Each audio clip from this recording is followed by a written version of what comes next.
हजारों वर्षों से एक रहस्य लोगों को काशी की ओर खींचता आया है। कहा जाता है कि यह नगरी पृथ्वी पर नहीं बनी, बल्कि स्वयं भगवान शिव ने इसे अपने त्रिशूल पर स्थापित किया है, ताकि प्रलय भी इसे नष्ट न कर सके।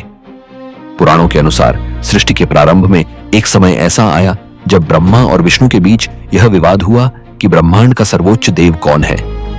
उसी क्षण अचानक उनके सामने आकाश और पृथ्वी को चीरती हुई एक अनंत अग्निस्तंभ प्रकट हुई, एक ज्योति जिसका न आदि दिखाई देता था न अंत।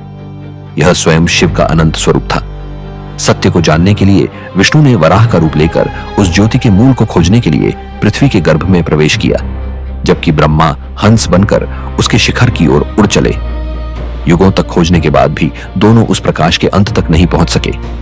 विष्णु ने विनम्रता से अपनी असफलता स्वीकार कर ली, लेकिन ब्रह्मा ने अहंकार में आकर झूठ बोल दिया कि वे शिखर तक पहुंच चुके हैं और अपने झूठ के साक्षी के रूप में केतकी पुष्प को प्रस्तुत किया।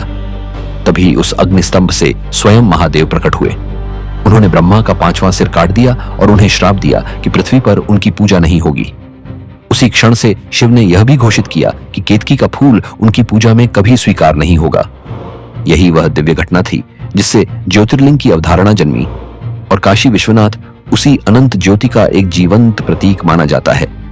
लेकिन प्रश्न यह है कि महादेव ने काशी को ही अपना घर क्यों चुना? स्कंद पुराण के काशी खंड में इसका उत्तर मिलता है। वहां लिखा है कि काशी केवल एक शहर नहीं, बल्कि शिव की स्वयं निर्मित दिव्य भूमि है। यहां तक कहा जाता है कि जब प्रलय के समय पूरी सृष्टि जल में डूब जाती है, तब भी शिव अपने त्रिशूल पर काशी को उठाकर सुरक्षित रखते हैं, ताकि यह मोक्ष की नगरी कभी नष्ट न हो। एक प्राचीन कथा यह भी बताती है कि जब शिव पहली बार काशी आए तो इस भूमि की आध्यात्मिक शक्ति से इतने मोहित हो गए कि उन्होंने इसे कभी न छोड़ने का निर्णय लिया। देवताओं को भय हुआ कि यदि शिव सदैव यहाँ रहेंगे तो मनुष्य बहुत शक्तिशाली हो जाएंगे, क्योंकि काशी में मृत्यु भी मोक्ष का द्वार बन जाती है। तब शिव ने एक अनोखा संतुलन बनाया। उनका ब्रह्मांडीय स्वरूप कैलाश में रहेगा, लेकिन उनका दिव्य रूप विश्वनाथ बनकर सदा काशी में विराजमान रहेगा। स्कंद पुराण के काशी खंड में यह भी वर्णित है कि प्राचीन काशी में कुल 1099 मंदिर थे, जिनमें से 513 मंदिर केवल शिव को समर्पित थे। उस समय विश्वनाथ मंदिर को मोक्ष लक्ष्मी विलास कहा जाता था और इसके चारों ओर 5 विशाल मंडप बने हुए थे: ज्ञान मंडप, रंग मंडप, ऐश्वर्य मंडप और मुक्ति मंडप, जिनके केंद्र में स्थित था स्वयं ज्योतिर्लिंग।